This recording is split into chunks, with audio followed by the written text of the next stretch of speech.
Welcome back to another great episode of EV Moments. I'm here again with our Energy Efficiency and Solutions Specialist, Daniel Laughlin.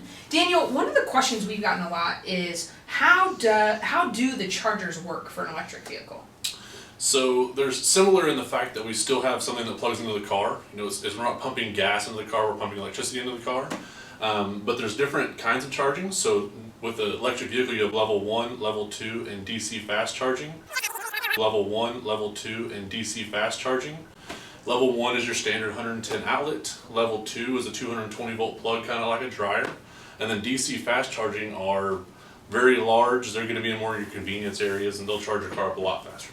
So how long would like a DC fast charger or like a level 3 charger, how long does that take to charge a car? Roughly about an hour.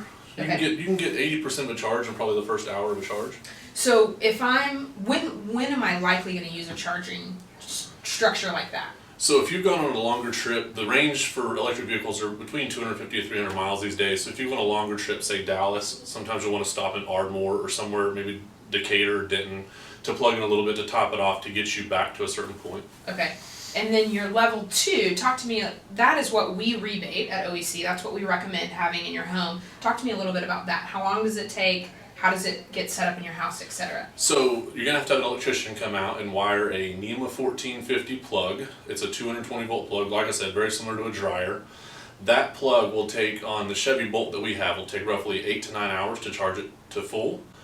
Most people's daily commute is 50 to 100 miles, so you're never going to hit that 8-hour mark. It's going to be more like an hour and a half. Okay. For most people, it's going to be fine to charge at home for everyday use. One thing I also want to talk about with the level 3 chargers, with Francis Solar's setup they have, it's actually all paid for on an app. So you load your credit card information into an app they have called EV Gateway, so you're not actually swiping your card in the scanner. I know a lot of people, that's a security issue these days with the skimmers out there, so you can actually just have it paid for on the app. Cool. And then you would find those chargers on an app like a PlugShare or something like that. Absolutely. Yep. As they're coming online, that website's getting bombarded with new level 3 stations out there. How do you know how much battery life you've got left on your vehicle? So in a standard car, you had a fuel gauge, empty and full. This one has a very similar gauge, but it's the battery level.